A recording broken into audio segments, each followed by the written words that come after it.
and on mixlr.com/wakeupcalldt, all inside of the Cafe Kubal studios. I hope you're having yourselves a tremendous morning this morning and enjoying all of the nice weather that's starting to show its face and show up here in central and upstate New York, and hopefully around the country and wherever you are listening. I appreciate y'all listening and watching on Facebook.com/wakeupcalldt, Facebook.com/livenowdt, and on YouTube.com/wakeupcalldt. You can also get in touch with us on mixlr.com/wakeupcalldt for live streaming radio around the country and the world, and of course on wakeupcalldt.com.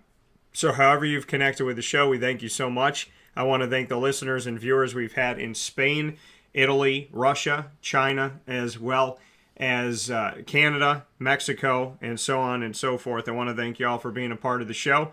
I want to thank y'all for watching and listening on the West Coast, the East Coast, as well as the Midwest, and of course, those of you here in our first home of Central and Upstate New York, as well as our second homes of Pennsylvania and the great state of Florida. So with that being said, we are happy to be here. Today's show is going to be cut into two different videos, so make sure that you connect with us on both of those videos. Hour number one from 9 a.m. to 10 a.m. Eastern Time, we'll be here with Dave Pasiak talking about the Conference Semifinal rounds of the NBA playoffs. And then in hour number two, we'll talk all things college football, including name, image, and likeness, transfer portal, and more with Jason Lucas in a video separately on Facebook.com/livenowdt. So make sure that you follow us today on both of these videos and connect with us in here as we get started. From inside of the Cafe Kubal studios, this is Wake Up Call with Dan Tortora, and Cafe Kubal is there for you on the corner of Route 11 and Taft Road at Sweetheart Corners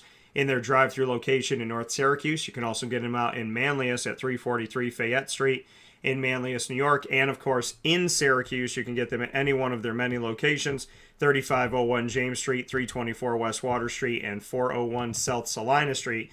So make sure you head out to Cafe Kubal today and fill your cup up right. With that being said, the first guest that we have of today and spending the entire hour with us inside of MonPazPopcorn.com's What's Poppin' is Mr. Dave Pasiak. So Dave is here with us on the broadcast once again, taking us through the playoffs from the beginning. Mr. Pasiak, how we doing?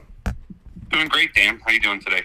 I'm doing very well. And Dave, I mean, there's a lot to unpack. There's a lot to get into. So I'd love to, just throw it to you first and what's been on your mind the most. I know your Sixers are here in the playoffs and continuing in the playoffs after taking down my Raptors in round number one. So I know that, there's a lot going on in that neck of the woods for you. They're still alive. They're still here, but Joel Embiid has been injured. So I guess the best place to start would be there with your Sixers. What are your thoughts on what's going on in Philadelphia?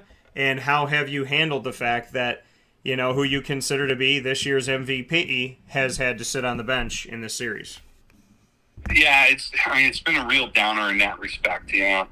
Philly played so well in the game that they closed out the Raptors and really looked like they were headed into the conference semis on a high note. And I think full strength versus full strength, I think, Heat Sixers would have been a great series. 6 or 7 game series, tightly contested, and, two really good and really evenly matched teams. But then, when you take Embiid out of the lineup, obviously that changes the Sixers dramatically. You take, the guy who's, arguably the MVP of the league, and Philly is not a particularly deep team to begin with. And when you remove Embiid from the lineup, they really get thin really fast. And, so it's kind of a downer, and like both games have kind of unfolded in similar fashion. Sixers hung in pretty well for a half, and then Miami kind of opened it up in the second half. If there is a silver lining for the Sixers, it is and it isn't a silver lining. But, we were talking off air before we came on. The analytics folks and the shot quality folks that assess every NBA game and every D1 college game, for kind of expected result versus actual result based on the shots teams are getting. The Sixers have been horrendous from 3-point range in both games of the series. And, I saw something after game one where out of almost 1,300 NBA games this year, they underperformed from the 3-point line worse than all but 5 games this year. So, it's been a little bit of the thing. And in last night's game, the shots that were taken would have indicated a double-figure Sixers win, and yet it was a 16-point Miami win. So it was like a 32-point swing from what the win probabilities would tell you. So, if there's, as a Sixer fan, if there's a little bit of silver lining, you hope that those numbers kind of even themselves out over the course of the series. But again, with Embiid not being there, that's a big ask because, not having that threat, that threat that he presents allows teams to load up more on Harden, Maxey. And those guys have played, they haven't shot well, but they've played, reasonably well. Maxey's played particularly well in stretches, so far in the series. But, they got to get more, too, out of, Danny Green's supposed to be a shooter. He's 1 for 9 last game. Harris has been a little more assertive, which is good. But they're not getting, much of any production out of the middle. So I think it's a tall order for the Sixers to get back in that series unless, Embiid can come back fairly soon. That said, we've talked about this before, in the context of other series. What Miami did essentially was hold serve by winning the 2 games at home. And I think if Philly can manage to do the same, then the whole narrative changes on the series. So I think game 3 in the Sixers Heat series and in the Suns Mavs series is really the tipping point. If the Suns or the Heat go up 3-0, you can pretty much say it's over. If it gets 2-1, now the home teams have a chance to get it to even in game 4, and the whole dialogue and the whole discussion changes. So, Miami has shot it well and played well, and I think kind of in the bigger picture when we're talking about the playoffs, how teams shoot it is really, people talk about different factors that go into, rebounding margin, and, everybody likes to say defense wins championships, but at the end of the day, it's shot making wins championships in the NBA. Because you don't really lock down the elite players in the NBA. You make their life difficult, but, nobody's stopping the elite players if they're on a roll and shooting the ball well. So, and conversely, if they're not shooting it well, it's hard to win. So, yeah, and you mentioned the fact that obviously, looking at what's gone on statistically, then it really comes down to Philly's just not shooting the ball well. Joel Embiid not being a part of that obviously has a lot to do with it. But for you, can Philadelphia stop the Heat? The Heat, number 1 team here in the East. Do you think that Philadelphia has what it takes without Joel Embiid to stop the Heat? I know we've seen teams come through things and do different things, and Toronto pushed all the way to a game 6 without having Fred VanVleet for a few games there and whatnot, and obviously not having Kawhi Leonard of the last couple seasons to be able to do that, and so some people thought, okay, well, they don't have their superstar, they're not going to be that effective, yet they were effective against Joel Embiid and James Harden and Maxey and so on and so forth when it comes to that series with the Sixers. So do you think the Sixers have enough to stop the Heat without Joel Embiid, or do you just think that Miami's too much ultimately, that as far as Philly pushes it, they're not going to be able to close it out? Well, I think, in terms of stopping Miami, I think that's an area where it's not talked about, but that's where, Embiid has missed a lot on that end of the floor too, because, Adebayo's kind of had his way the first couple of games.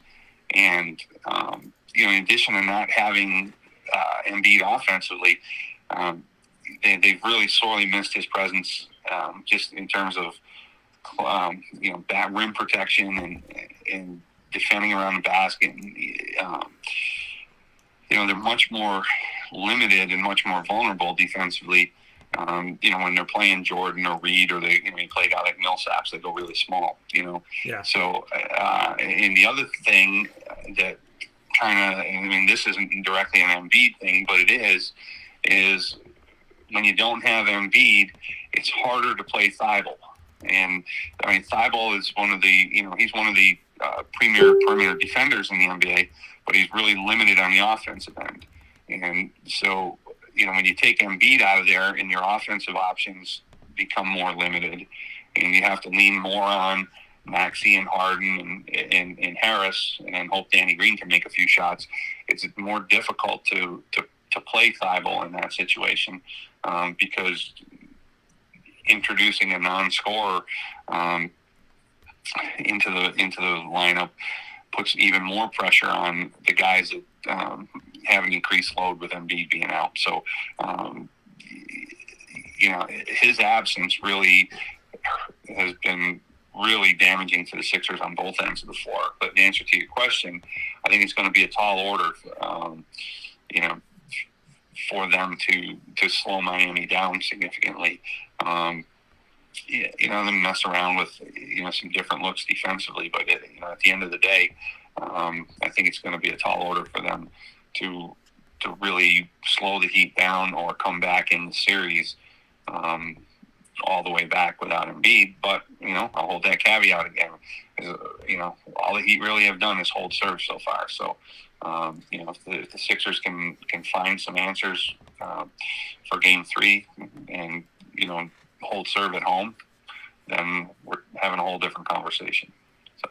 Yeah, and that's the thing. It comes down to what they can do at home and how they're going to be able to respond, if they will respond to this Miami Heat team, and to see if this series can start to get interesting. We go to the other Eastern Conference semifinal series, the Milwaukee Bucks and the Boston Celtics. I think some people forget the fact that Boston is the team that came into this because of Milwaukee, because of Giannis, because of the lure of him and that spotlight that he takes upon himself, and deservedly so. We're looking at the fact that some people forget that Boston is the team that had the better record, and Boston is the team that has put themselves in a position to have control of this if it goes back and forth as far as where they're playing, right, and being at home right now and getting to start off those things and whatnot. So Boston got to have the first 2 games at home. However, the series tied. Now,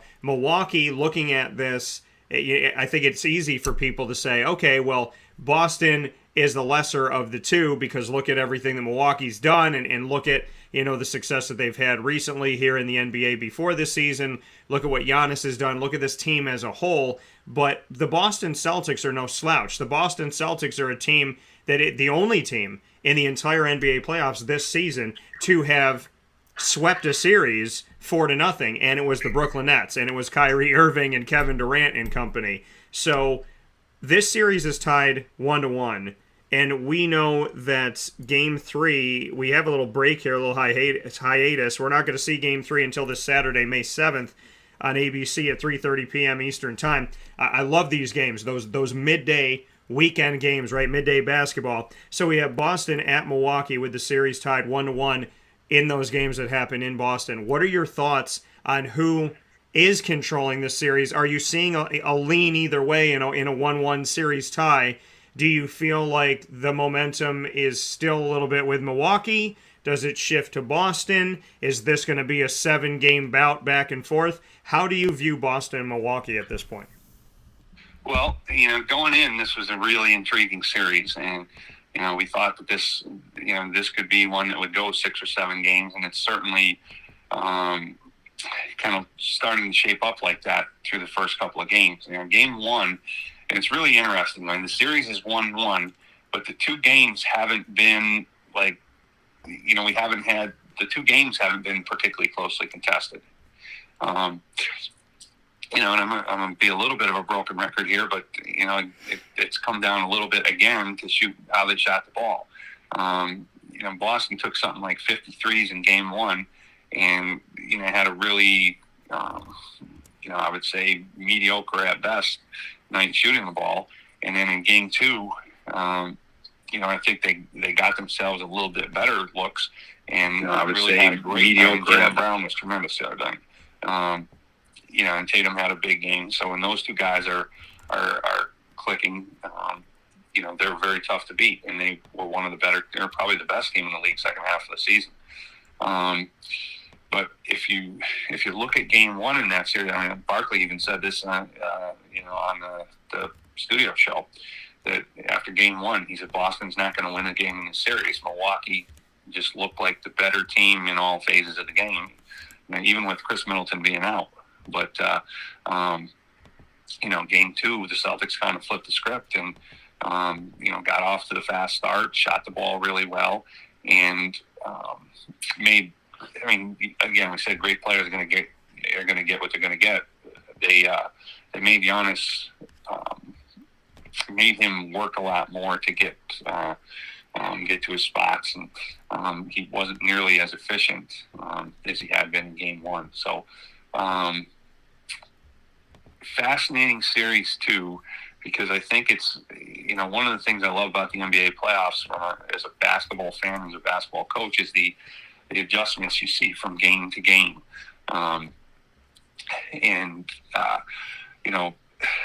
This series I think is going to really highlight that, because I think you saw it from the Celtics from game one to game two about how they dealt with Giannis a little bit differently, and how they got themselves a little bit better, a little bit cleaner looks, and in terms of execution on the offensive end. So now it's kind of Milwaukee's next move. What are they going to do now to slow down Tatum and Brown a little bit? So it's a fascinating series. Love our new Alexa. It's a Buick. Two really, really good teams. Wouldn't surprise me either way who wins this series. I think if it gets to, if it is a long drawn out series, a game seven in Boston, but you got Giannis and the defending champs. I think it's a coin toss at that point. So interesting to see. And Milwaukee without Middleton, you wonder how they're going to respond at the end of a close game, because he's been in the championship run and everything. He was the guy generally, as much or more than Giannis or Holiday, that would be the go-to guy oftentimes at the end of tight games. And with him being out of the lineup, it allows Boston to load up more on Giannis and to an extent Holiday. And, then is like, can one of the complimentary guys, the Bobby Portises of the world, make a play, or, Grayson Allen or something like that. So it'd be interesting to see this series unfold, though. Yeah, and that's what I'm excited to see. I think this is a fantastic series. I think we're getting spoiled early, right? And I'm not trying to take anything away from the Heat and the Sixers, but Celtics and Bucks, I mean, these are two very, very strong teams that I think are definitely bringing it to the table. And I think this could be an Eastern Conference Finals, and people would get excited about it. That's what I'm saying. And not to take away, again, from anything that the other teams are doing in the East. It's just, the Celtics, the type of ball that they're playing right now, and even when they play ugly, they're still gutting it out. And then you see Milwaukee is Milwaukee. When you look at the Boston Celtics, obviously, when you look to Milwaukee, they have a bunch of talented players. Chris Middleton, that's somebody that you and I were talking about years ago, and we saw value in him when he wasn't a household name. Giannis is the one that has the commanding spotlight, though, right? He's the one that people put the biggest light on. So for Boston, do you think that Jason Tatum has done that? I mean, if you had to pick one Celtic when we look at Giannis and the attention that he gets, is it Jason Tatum? Is it Marcus Smart? Who is it, in your opinion, that really is the guy for Boston that you think you would, if you were the coach of the Boston Celtics, who would you be building around? Or is there no one guy? Is it a committee? And do you not think that Marcus Smart or Jason Tatum or one of those guys has separated themselves yet? How do you view the Boston Celtics chemistry and makeup? Well, it's interesting. They were impressive the other night without Marcus Smart, which he's kind of their X factor guy and everything. But I think with Boston, it's Tatum and Jaylen Brown are 1 and 1A. I think those two guys, are a great 1-2 combination and have really obviously emerged as the kind of the heart of that team. And they've put good pieces around them. Resurrected Al Horford a little bit this year, and Williams and a couple of their guys off the bench. I think they've really complemented Tatum and Brown and made them the focal point, but put pieces around them that fit really nicely. In round one, it was almost like you saw Tatum almost getting to that elite level player.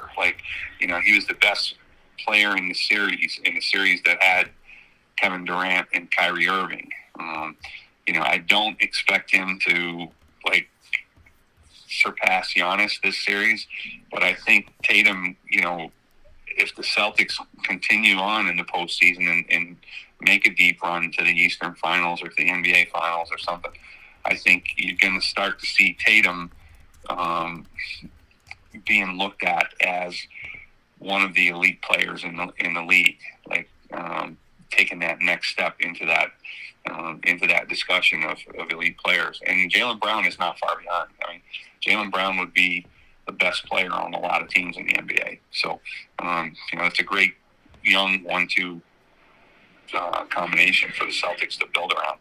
Yeah, and I do. I think, the Celtics, with what they've done with the roster that they've assembled over time here, has really paid off dividends, right? To have Marcus Smart and see him grow through the game.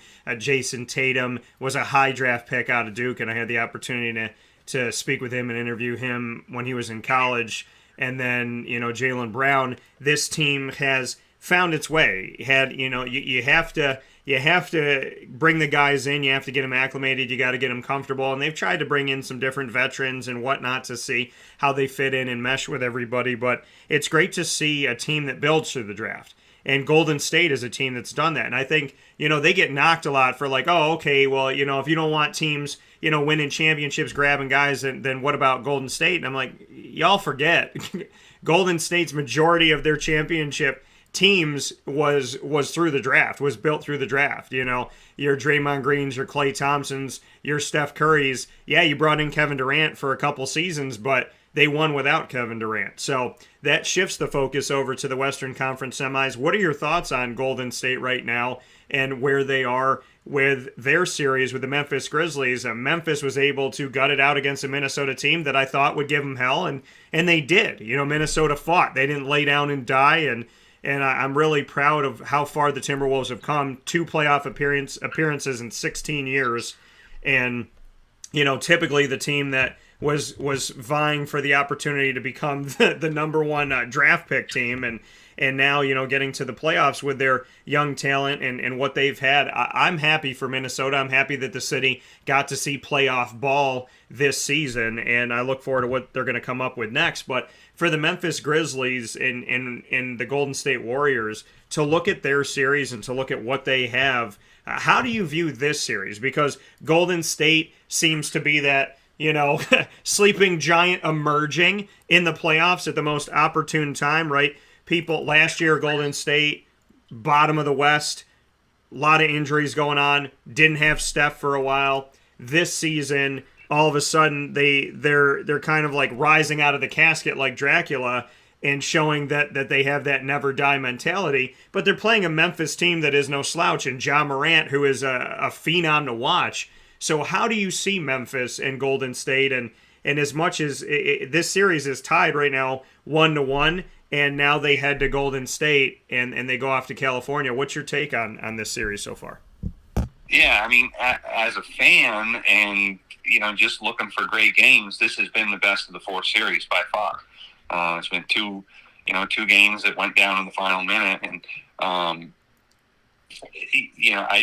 think Memphis is really emerged this year as one of the top teams in the league, second best record in the league, and really kind of made a statement and emerged as one of the premier teams in the league.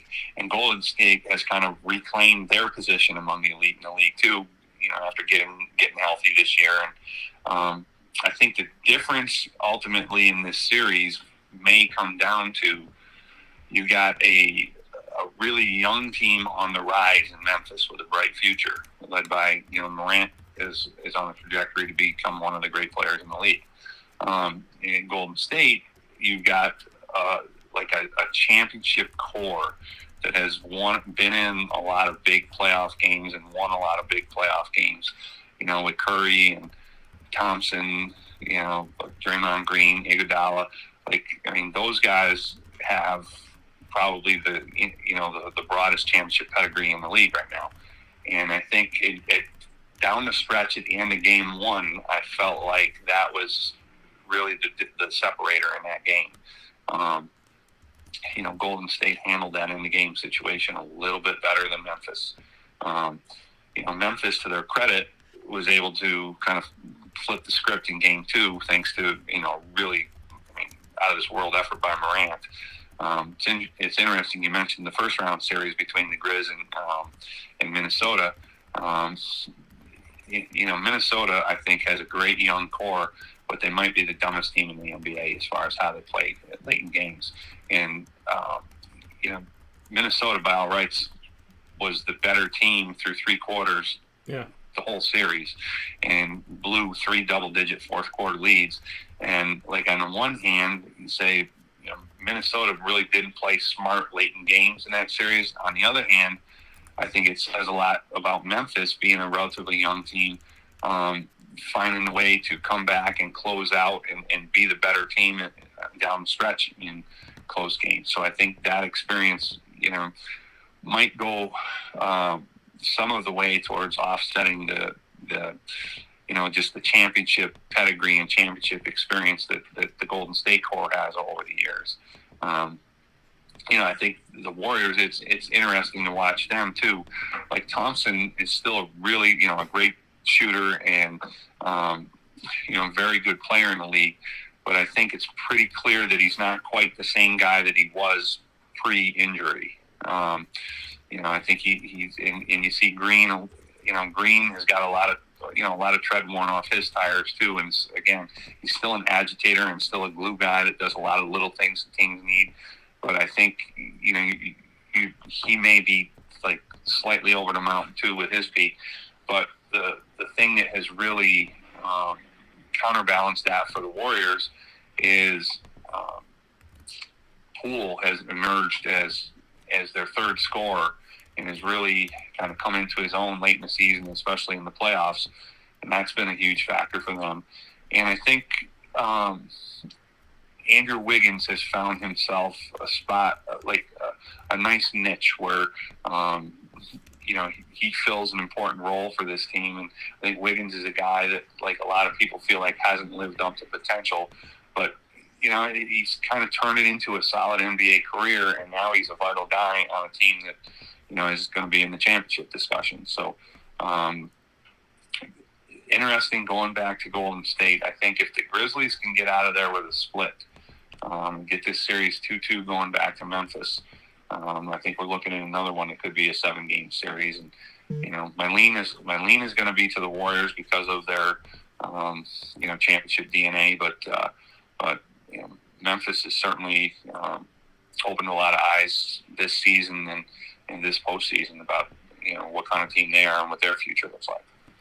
That coming here from Dave Pasiak. I'm DT, so I call him DP. DT and DP here with you on Wake Up Call with Dan Tortora inside of the Cafe Kubal studio, speaking on the semifinal rounds of the Eastern Conference and Western Conference side of the playoffs inside of the 2022 NBA postseason.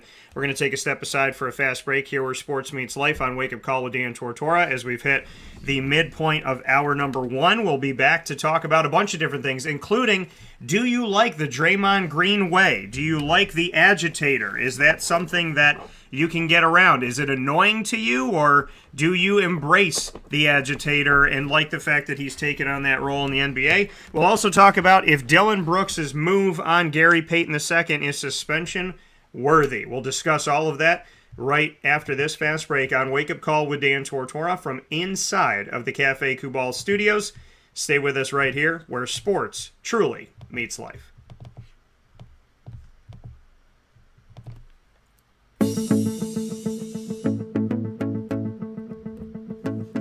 Avicoli's, located on the corner of Route 57 and Wetzel Road in Liverpool, New York, has been your trusted neighbor for decades. Located just steps from Liverpool High School, we're happy to have the Liverpool Warriors on-site, on-location broadcast at Avicoli's through Wake Up Call with Dan Tortora every single month, featuring student athletes, coaches, and administration throughout the year from Liverpool High School. Head out to Avicoli's today on the corner of Route 57 and Wetzel Road in Liverpool, New York, open Tuesday through Sunday for lunch, dinner, and drinks. We'd love to see you out there. And of course, you can call them at 315-622-5100 for takeout, delivery, and catering. That's 315-622-5100. And also find them on myavicolis.com. That's myavicollis.com.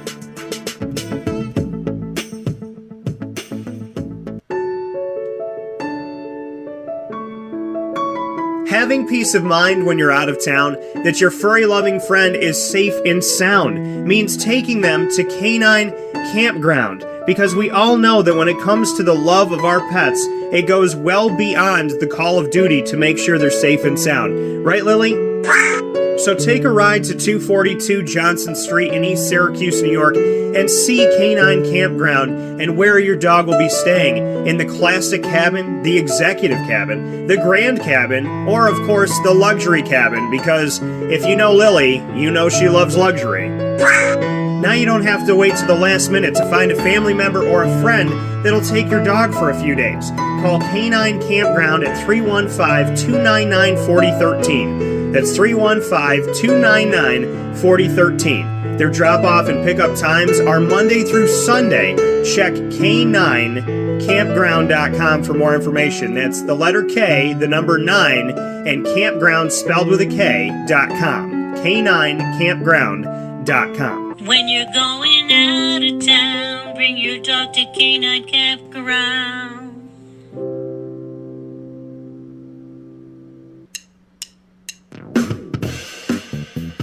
PB&J's Lunchbox, the food truck that you love finding all throughout Central and Upstate New York, now has a street-side cafe. So when you're craving their traditional favorites as well as their out-of-box amazing menu items, you can now head to 663 Old Liverpool Road in Liverpool, New York. Located just minutes from the highway, the Thruway, Destiny USA, and Onondaga Lake Parkway, PB&J's Lunchbox Street-Side Cafe is there for you Monday through Saturday from 9 a.m. to 7 p.m., serving breakfast, lunch, and dinner all throughout the day. Get breakfast for dinner, dinner for lunch, whatever you fancy, including their award-winning grilled peanut butter and jelly sandwich. Find them at 663 Old Liverpool Road in Liverpool, New York. PB&J's Lunchbox, where we love to know what's in your lunchbox.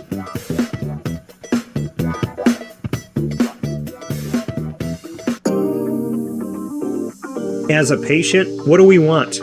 To be cared for, to be listened to, and to have someone walk us through the process on our path to victory. Victory Sports Medicine and Orthopedics does all of those things beautifully, with Dr. Mark Petropoli leading the team on 791 West Genesee Street in Skaneateles, New York, located minutes from beautiful Skaneateles Lake. Whatever your injury may be from head to toe, preventative care, rehab, physical therapy, laser therapy, and surgery are all available at Victory Sports Medicine and Orthopedics, where they care about us, they listen to us, and they understand that everyone's path to victory is a little bit different. Let them help you on yours by calling 315-685-7544 to make your appointment today. That's 315-685-7544. And find out more information at victorysportsmedicine.com.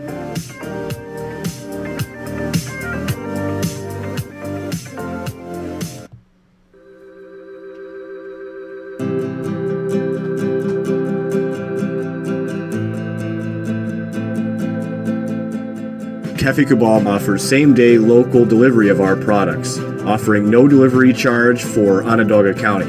Shop cafecabal.com for fresh roasted coffee beans, cold brew, travel mugs, and all your essential Cafe Cabal needs. Cafe Cabal, coffee for the soul.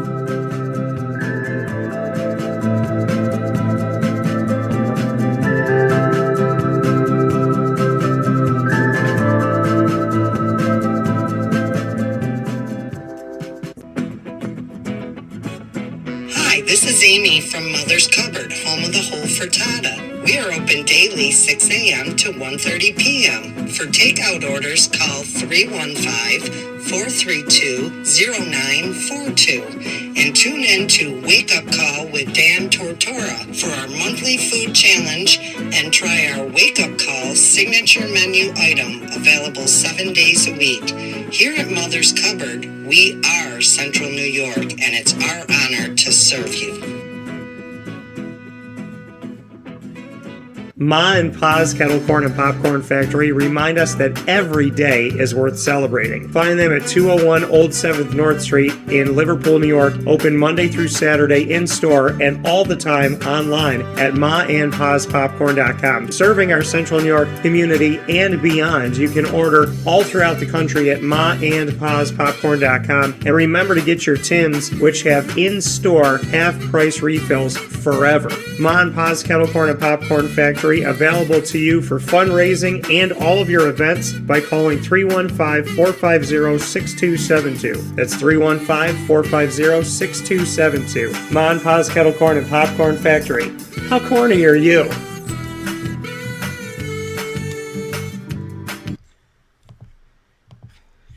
Welcome back here inside of the Cafe Kubal Studios to Wake Up Call with Dan Tortora. We are here with you. Of course, Cafe Kubal is all throughout Central and Upstate New York. You can hang out at 3501 James Street, 324 West Water Street, and 401 South Salina Street, all in Syracuse, New York.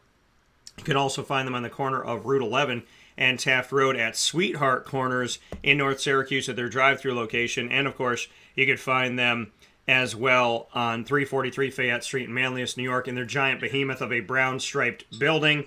Don't want to miss out on getting them out there in their double-decker opportunity there at their cafe, so make sure you go check them out there. We've had the opportunity to do plenty of shows and have been on site on location, and we definitely love being out at Cafe Kubal, so thanks for coming out and seeing us. I just put the poll up, and I said we talk about it after the break, and here on Wake Up Call with Dan Tortora, the poll, I put polls up on Twitter all the time. There's a ton of them up there right now that you can vote in.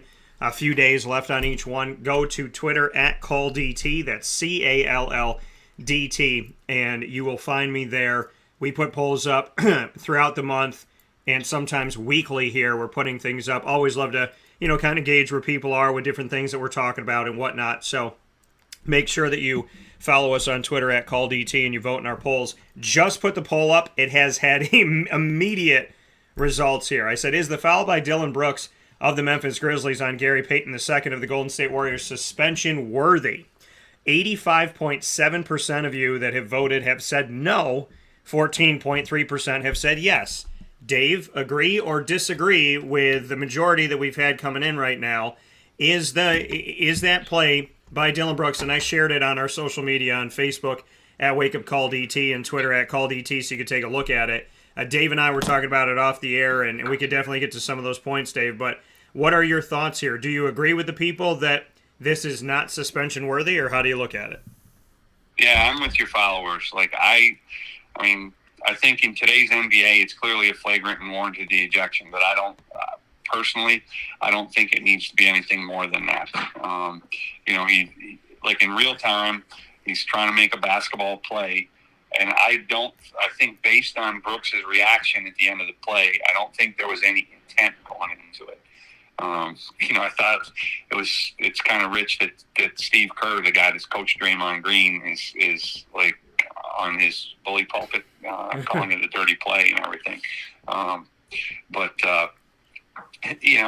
think, it wouldn't surprise me if he gets a game in today's NBA because they've, it's become automatic blow to the head, flagrant foul. And like in today's NBA, there's a lot more attention focused on plays like that.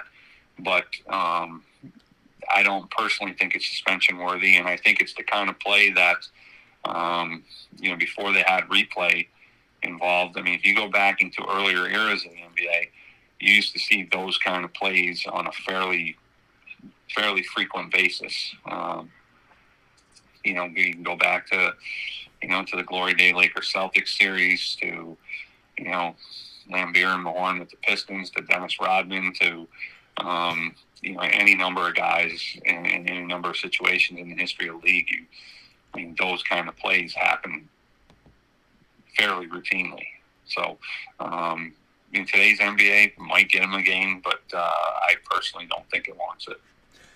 I mean, and you bring up the point. I mean, we talked about it off the air. If this was pre-replay era in the NBA, I mean, we would have never saw this. We would have never saw that play, because in the run of play and some of the camera angles and whatnot, it doesn't look like anything. And then when you break it down and you slow it down and you go back and you look at it and you say, okay, you know what? Now this definitely does look like something that you have to call. And, ultimately, for me personally, I mean, he knocks him in the head, but like you said, he goes back and he checks on him, and there's this, kind of like, are you okay approach. And so, and we also see that somebody else had tried to foul, one of the other defenders on Memphis tried to get a reach foul, right, and try to stop him going to the basket. But, it's one of those things where I feel like, I mean, it's a hit to the head, like you said. It's going, in today's NBA, it's going to be called. It's going to warrant something. But at the same time, I mean, I've seen far worse, and you've seen far worse, and I think it's just basketball is different now. It's not what it used to be. There used to be like a little bit of boxing, a little bit of football. There used to be a little bit of, you got a broken nose, but I don't know how you got it type of thing. And I'm not saying that it's okay to do something like that, but there used to be a physicality, and now there's this, who's doing this and who's doing that, and what is this and what is that. And I get that, like, people want to jump on stuff and they want to make everything a problem. I mean, for goodness sakes, Ryan Tannehill had a full quote about his thoughts on Malik Willis, and people went, crazy over it, and it's all I've heard multiple shows talk about. And I've addressed it, and I've talked about it myself and said, listen, I mean, this guy's coming to take his job. His first line of work should not be to help the guy take his job. So, whatever. I mean, people get touchy about everything these days. But, I mean, to me, looking at the Dillon Brooks play, yes, he hits the head. Yes, he comes on the side. Yes, it's closer to the ball than I thought it was when I originally watched it. But at the same time, I mean, do I think that this is a play where, like, a guy is trying to maim somebody and we suspend him? I don't see that. And I think that, we need to just be cautionary to this, because the guy on the other side, like you said, Draymond Green, he's been a terror all the time, and this is a play by Dillon Brooks where I think you learn from it and you move forward. Yeah, there's a pretty famous play from the NBA Finals with Kevin McHale clothesline and Kurt Rambis years ago, and it led to the team spilling on the court, and it was, if I remember correctly, just a common foul. So, I think the NBA trying to clean up play, is a really good thing. People kind of have this romantic thing about the bad boy Pistons era and some of the earlier eras. Yeah. I think the way the game is played today is a lot better. They try to clean up a lot of the stuff that really penalizes. I mean, the let them play, to me, is one of the silliest comments in sports, because when you don't call fouls, you're not letting the skilled player play. Yeah. So I think I give the league credit for trying to get those kind of plays out of the game, but I think when they happen in the course of play, and Brooks is trying to make a basketball play. When you watch it real time, and it looks worse slowed down, but I still think, based on his reaction, I think he's just trying to make a basketball play. I don't think he had intent to take Peyton out or, do anything, dirty or with malicious intent behind it. So, I think the way they handled it, go to the replay, flagrant 2, he's out of the game. I think to me that's sufficient. I think it's an overreact, if they were to suspend him. And I think the other thing that shouldn't factor into it, but does, I think if the same play happened to Steph Curry, he'd be a lot more likely to see a suspension. I think that and I think if Draymond Green committed the act, you'd probably be a lot more likely to see a suspension because of his past track record. So I think, fair or unfair, I do think that sometimes those kind of decisions, whether it's the NBA or any other professional sport, I think the magnitude of the players involved and the past history of the players involved sometimes factors into those decisions.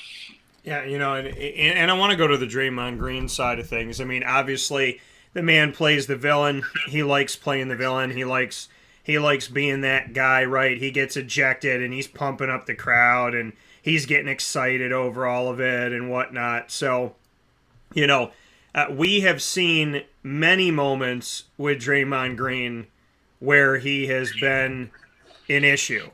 And, I mean, for goodness sakes, you go on YouTube and you look up dirty plays by Draymond Green and there's a compilation. So, I'm not trying to say, well, if Dillon Brooks did something dirty, well, who cares because Draymond Green's dirtier. I'm not trying to say that. I mean, a dirty play is a dirty play. I don't know if I necessarily constitute Dillon Brooks as being a dirty player or that was 100% a dirty play.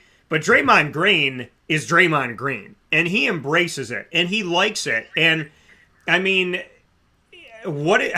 how do you view the Draymond Green way? Because, I mean, to me, I feel like he's like Dennis, trying to be like Dennis Rodman. I don't know, like Dennis 2.0 or something like that. But Draymond Green has been a nuisance. He likes being public enemy number one. He has multiple dirty plays. He likes doing things.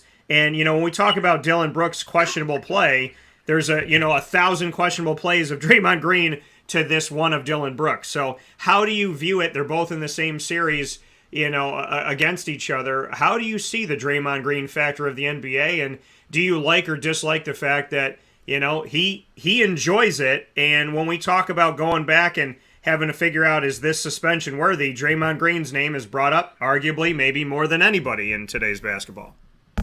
Yeah, well, I mean, Draymond's the kind of guy, if he plays for your team, you love him. If he plays for somebody else, you can't stand him, And there's been guys like him throughout the history of the NBA. I mean, Grayson Allen plays for Memphis. He's the same kind of guy. He's a bit of an agitator, and, a lot of people don't like him because of that. You go back to, you mentioned Rodman, Lambeer and Mahorn. I mean, there have been those kind of, if they play for you, they're like intangible and glue guys.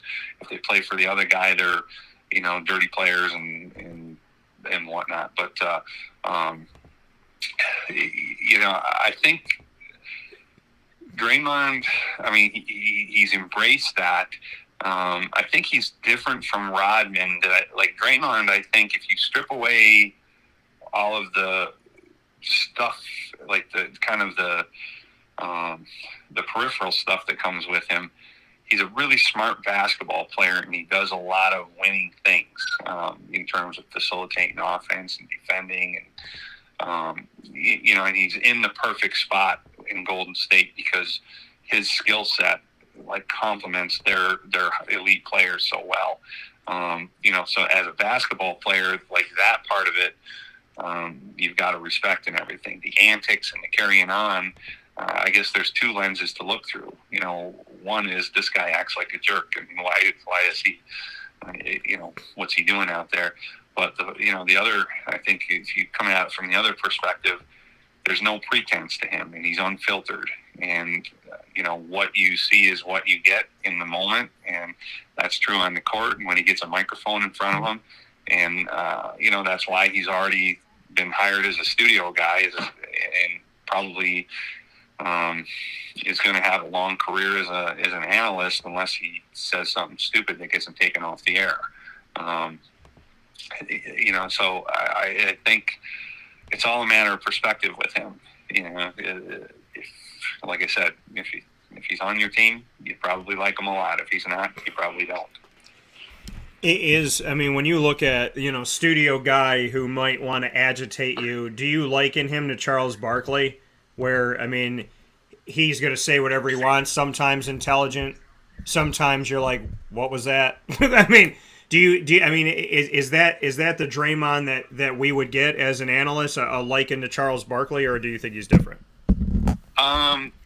Pretty good comparison, but different at the same time. Like Barkley as a player was a guy that I guess he was described in one of the Dream Team books. They said the rest of the guys on the Dream Team were guys that could be a little off-putting and act like not the best people, but wanted everybody to think they're great guys. They said Barkley was a great guy that wanted everybody to think that he's a jerk, And like Barkley, I think Barkley's unfiltered too. And I think let me rephrase that. I think Barkley's filtered in the sense that he says what he thinks, but he does it in a measured way. Yeah. So like I think like Barkley's not afraid to criticize people. He's not afraid to call people out. But I think there's a certain degree of restraint to that most of the time. Like Draymond, I think there's no filter. I think he's, like he's a guy that will either be really entertaining and really good as a studio analyst, or he's going to get taken off the air for saying something that that the PC police think is inappropriate. I think eventually Draymond's gonna say something on the air and fight with somebody. It's his way, but as a human being, he's embraced it. He's embraced being a public enemy. He's also one of those guys where you look at some of these fouls that he's done and some of these moves that he's made, and he does it so well, right? When he knees somebody to the groin, there's a way that he does it where it's like he does it, but you can't really see that he does it. And he's learned how to be dirty. He's also learned how to be smart and dirty.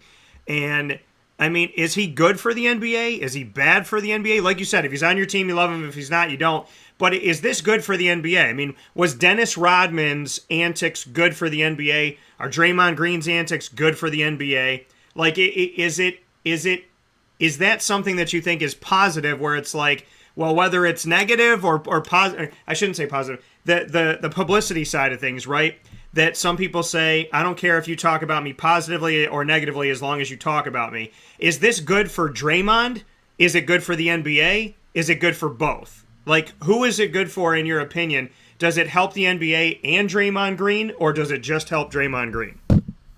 Well, I think it helps Draymond Green because you take a guy who's, a good but not great NBA player, and it's like his persona has built his brand probably more than his game. Definitely more than his game. I'll throw a little comparison. Like John Stockton was a guy who, he was not above like a lot of the stuff that Draymond does to get the little edge with grabbing the jersey and but John Stockton had a completely different persona and didn't play into that. So everybody thought John Stockton's this clean-cut guy from Spokane, Washington, and everything. But he was not above trying to get the upper hand through some of the same stuff that Draymond does. But he didn't play into it and use that, didn't create his public persona around that. So Draymond and Stockton was a much more skilled basketball player than Draymond. I think that's although Draymond is probably underappreciated for his basketball IQ. But Draymond has played into it and it's been good for his brand. Yeah. And Draymond Green is not going to be a NBA studio analyst based on his performance as a player. It's his persona that's giving him that opportunity. So it's 100% good for Draymond. In terms of the league, I think it's good and it's bad.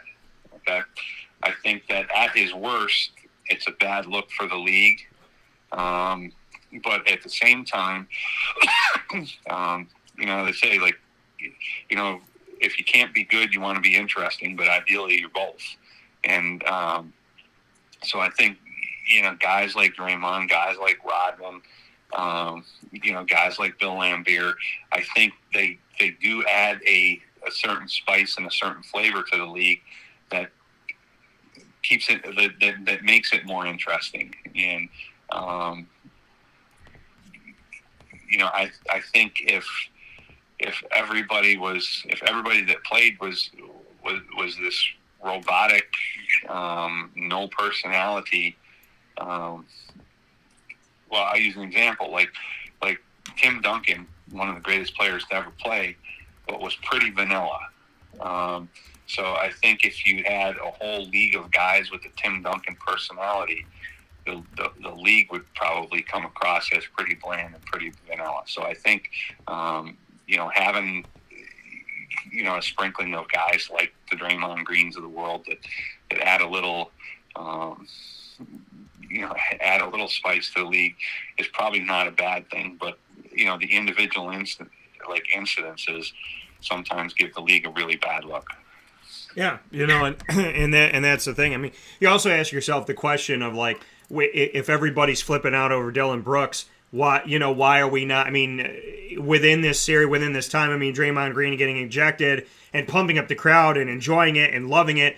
It's kind of like, you let one guy do it and you almost feel like it's like, well, that's just him being who he is, right? That's Draymond. And it's like, yeah, but if you're going to crucify Dillon Brooks, who, when has he ever come up as a dirty player in recent history that we've talked about Dillon Brooks? How many people know Dillon Brooks as a household name?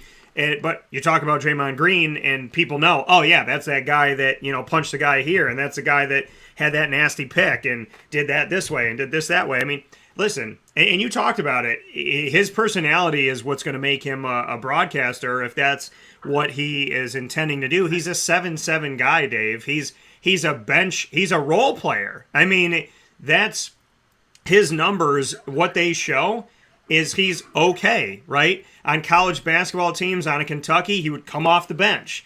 And, on a Kansas, he might come off the bench. At Duke, he might come off the bench. He's a 7-7 player, yet he's one of the players that if you don't know the NBA, you at least know Draymond Green. So he's definitely made his presence known by who he's chosen to be and the role that he's taken on, more so than his effect on a game as a 7-7 guy. Well, and I think the other thing that's important to remember in there, too, is he has had the good fortune of playing with the Warriors. Yeah. So he's played with a team that's been at or near the championship conversation most of his career, and he's filled a very particular and very specific niche within that team. Like, I think he's a guy that, he can't go. He would probably be out of the league if he was at a low end franchise where they needed like more out of him, more in the way of offensive production, and to take on a more of a leading role. I think the fact that he's been in Golden State and been surrounded by and recognizes that which is important too, recognizes that he's surrounded by some elite talent over his career there, be it Curry or Klay Thompson or Durant when he was there. He's played with some really high-end guys, and he's been smart enough to know that he's his bread is buttered by, being the facilitator and the supporting guy, and sometimes the enforcer or whatever the case may be for those guys. And so I think, combination of the good fortune of being with the Warriors and him playing into his persona has really built his brand. Yeah, and some people like it, some people don't. Some find it incredibly annoying. But again, like you said, if he's on your team and he's agitating people, then it could be good for you that he can get in people's heads. So, I mean, he is who he is, and this is who he's chosen to be. And the NBA has been okay with that because it's a personality on a TV show. Which, I don't necessarily think that's the greatest thing for a sport, but, it gives them something to talk about. Like you said, he's on Golden State. If he was on Minnesota, we probably would never have talked about him. So, because he's been in such a limelight and we've seen so much of him because he's been on a championship team, you can't help but talk about him. But if he went off to another team and kind of faded off into the sunset, then, what would we be saying? He'd be an afterthought. He'd be a footnote. But he's taken advantage of being in Golden State and, obviously trying to work his brand. Now, Ja Morant had blurred vision and scored 47 points to tie this series. 47 points, 8 assists, 8 rebounds. Ja Morant's place in the NBA is what? And how do you view him where he is right now, knowing that with one good eye, the man's scoring almost 50, and he has been electrifying, and really, I mean, this is a guy who came in and people were hyping him up and talking about him and thinking that he's going to be this and going to be that. I think that he has definitely become one of the elite players in the NBA, one of the most fun players to watch, and a guy who you really can't stop, even in a situation where he has one eye. Yeah, he got named most improved player in the league this year, which I thought was crazy. Like, he's been good since he came in the league, and you hit it right on the head. I think he's certainly one of the young, really high level stars in the league. That, I mean, the league is in a good place because he's. You look at Morant, you look at Luka Doncic, you look at Tatum, we talked about earlier. Giannis is still a relatively young guy. There's that next kind of go-round, next iteration of star players. People always wonder, who's coming after Jordan, who's coming after LeBron, who's coming after Kevin Durant. The league is in a really good place because Morant he's fun to watch, and love the way he plays and the energy he plays with. And there's a number of really great young players that I think you can kind of put in the same discussion and have really, it's really healthy for the NBA. And I think the league is certainly at a good place and headed in a great direction with those guys as the next. Kind of the next generation of star. That coming here from Dave Pasiak, DT and DP here on Wake Up Call with Dan Tortora inside of the Cafe Kubal studios. A final note here, Dave, as we talk about the NBA playoffs. We did not speak on the Suns series and, your take on what they've done up to this point. So, to take a look at their series and where they're at in the grand scheme of things, what do you think about Phoenix and Dallas? And I mean, obviously Dallas had a unique series with Utah, both dealing with injured players. So how do you see Phoenix and Dallas? And is Phoenix still a terror, or are they in trouble? How do you see the series? I mean, it feels like Dallas doesn't have enough. Okay. Luka's phenomenal. And, he's right up there at the forefront of the next group of great young players. But it feels like watching those games. Now, that said, they're kind of in the same situation as Heat and Sixers. If Dallas goes home and holds serve, we're having a whole different conversation.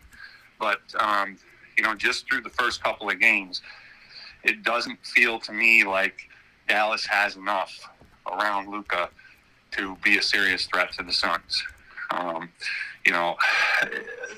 I'd like to be proven wrong, and I'd like for that series to extend. But, it feels to me like Phoenix is, probably looking at a maybe Suns in 5 type series.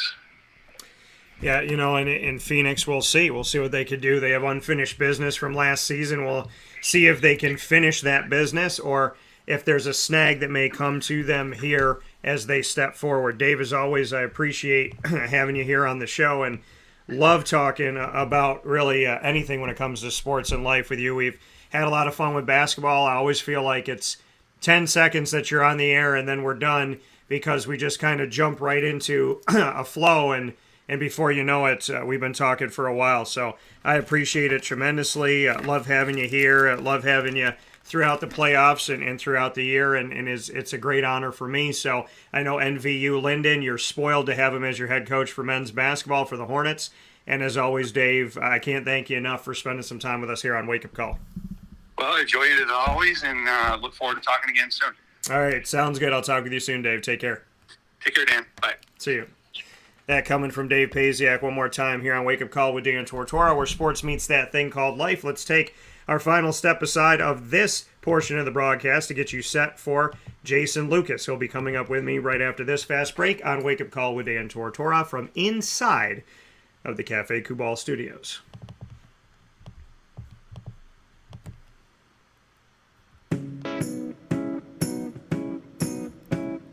In these unique times, there are those in our community that give us a sense of normalcy and positivity. Pizza Man on 50 Oswego Street in Baldwinsville has been here for you for over 35 years and is here now. Call 315-638-1234 or order online at pizzamanbville.com to bring those familiar tastes into your home. And remember to come see our monthly on-site broadcasts centered around the community and our Baldwinsville Bees. Pizza Man in Baldwinsville. Any way you slice it, they are always here for you.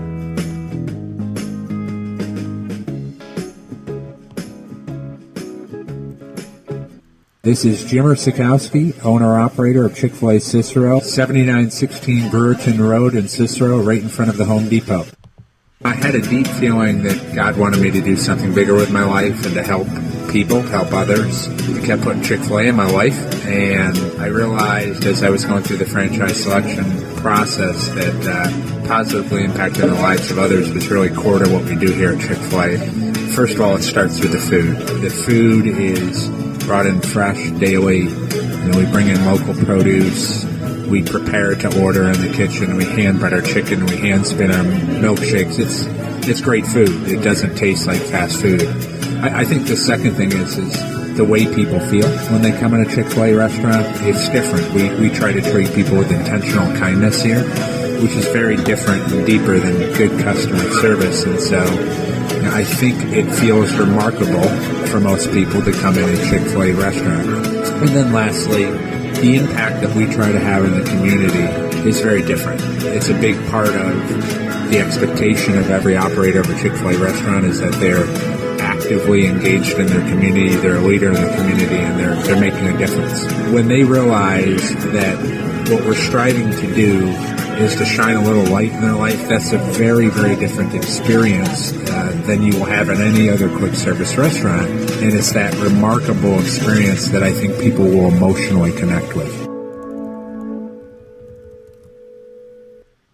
I'm George Townsend of Honda City with some good advice when buying a new car. The true cost of owning a new car is determined by the appraised value when you trade it. No vehicle appraises higher than a Honda. Next, look for low APRs and deep discounts. You also want low maintenance costs and great fuel economy. That's why my advice to you is to buy a new Honda. Looking pre-owned, visit our Honda Certified Used Car Center. Honda City, 7140 Henry Clay Boulevard, Liverpool, or HondaCity-CNY.com. It would be a pity if you don't shop at Honda City.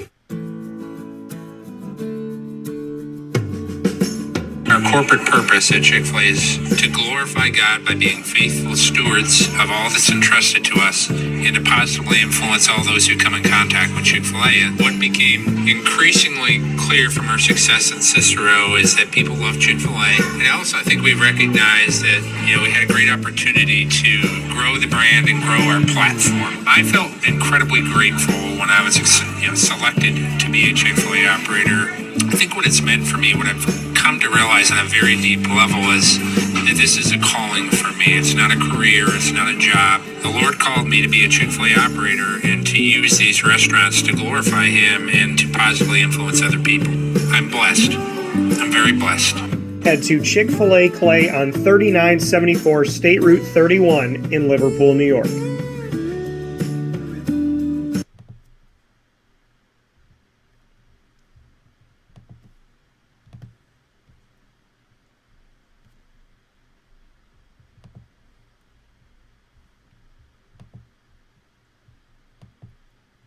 Carvel DeWitt, it's what happy tastes like. Do you know why? Because we make ice cream. Creamy, rich, flavorful ice cream. Not yogurt or iced milk like some of our competitors. Ice cream. Fresh, by hand, daily. For the calorie conscious, we have something new for you. Our new Carvelite. Same great flavor, creaminess, and texture of our regular ice cream with only 35 calories an ounce. So whether you want an ice cream cake, flying saucer, dasher, carvalanche, hard or soft ice cream, we will satisfy your craving with our fresh, handmade regular or new Carvelite ice cream. Carvel DeWitt. It's what happy tastes like.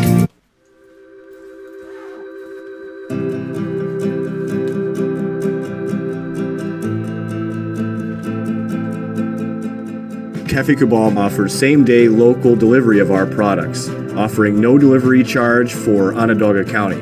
Shop cafecabal.com for fresh roasted coffee beans, cold brew, travel mugs, and all your essential Cafe Cabal needs. Cafe Cabal, coffee for the soul.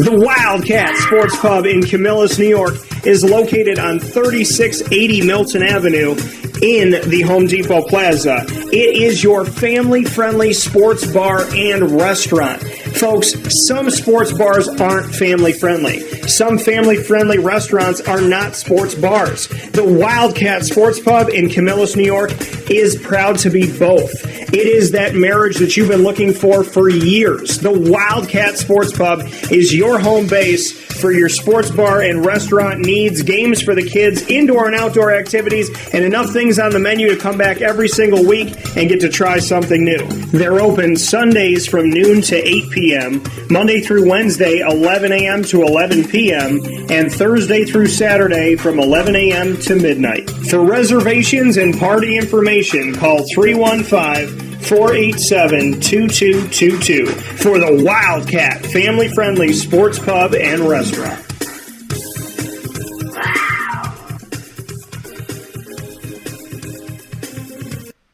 Welcome back here to Wake Up Call with Dan Tortora from inside of the Cafe Kubal studios. I want to thank you so much for tuning in to Wake Up Call with Dan Tortora. We're going to jump right into my conversation with Jason Lucas, but not before letting you know that every Monday through Friday from 9 a.m. to 11 a.m. Eastern Time, you're here with us on YouTube.com, Facebook.com, and MixLR.com, all / Wake Up Call DT, of course, on Facebook.com / LiveNowDT as well.